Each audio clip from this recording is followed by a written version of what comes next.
molta carne sul fuoco di cui parlare, di cui discutere. Innanzitutto la giornata di oggi, 3 aprile, festa della patria del Friuli, una festa della patria che però avete celebrato sottotono, visto ciò che sta accadendo a livello occupazionale e lavorativo, i tanti drammi che riguardano gli imprenditori friulani. Dunque siete andati, avete percorso con delle auto, con le vostre bandiere, il Friuli in varie zone, varie province, però insomma senza fare troppa festa. E diciamo che non abbiamo fatto alcun brindisi oggi proprio per rispetto al momento, direi, tragico che la nostra gente sta attraversando. Il 3 di aprile sta diventando ancora un po' come il sangue di San Gennaro a Napoli che si liquefà una volta all'anno. I friulani debbono ricordare la loro storia, è dal 1077 che esiste la patria del Friuli, però è ormai solo un fatto storico o quasi folcloristico.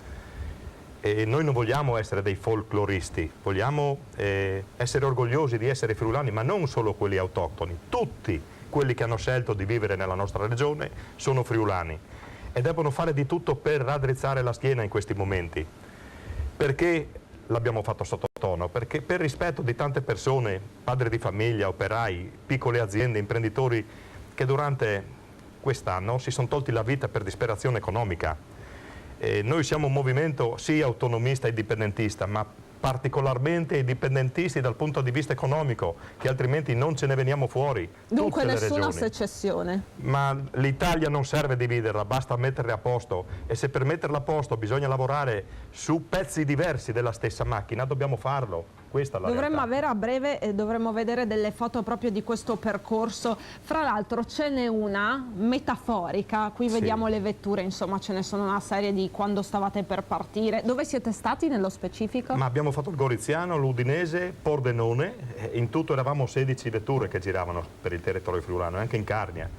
Lì siamo gli ultimi due, quelli che hanno organizzato prima di partire, abbiamo fatto alcune foto, ecco. Però è andata bene, diciamo che abbiamo avuto la possibilità di far uscire dei volantini da parte nostra, nelle piazze dove ci si fermava, è stato positivo comunque, ecco.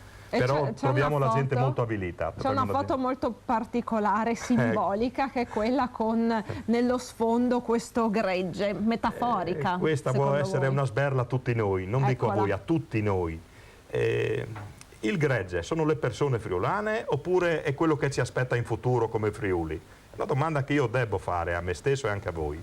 Dunque lei teme che questa specialità poi, che è già stata messa in discussione, sia a rischio? No, stanno facendo di tutto per togliere tutte le specialità delle regioni, non solo quella friulana. State vedendo cosa sta succedendo nel Veneto, che questi 4 non hanno capito, a mio avviso, quello che è il percorso democratico per raggiungere l'indipendenza.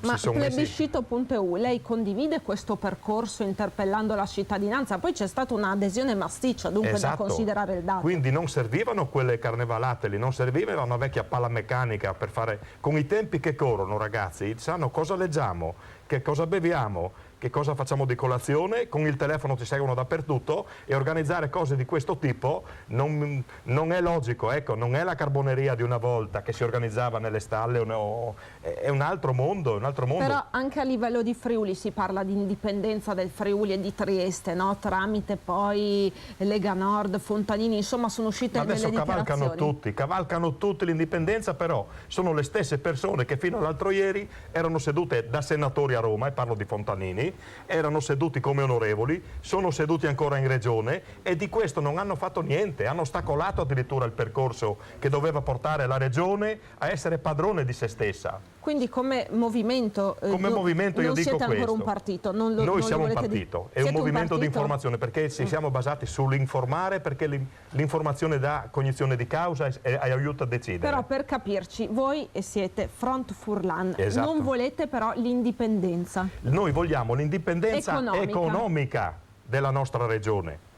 Non abbiamo motivo di odiare gli altri e di dividerci. Tutta l'Italia dovrebbe avere l'indipendenza economica delle varie regioni. Ma un'iniziativa come questa, utilizzando poi noi la faremo gli strumenti anche noi. Anche informatici, esatto, la stiamo già organizzando, perché siamo in collaborazione con parecchi movimenti indipendentisti del Veneto, che non sono violenti.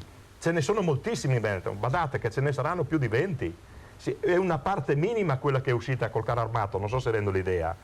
E trovo strano che dopo un plebiscito di quel tipo che c'è stato, dove la gente veneta ha dichiarato in maniera chiara che vuole avere l'indipendenza, non servivano quelle manovre lì, bastava percorrere il percorso democratico, che è quello di andare ai voti con un referendum sano e tutto, e fare le richieste opportune, e diventava automatico. La Costituzione prevede che un popolo si autodetermini, non è che si va contro le leggi, non serve fare quelle cose lì.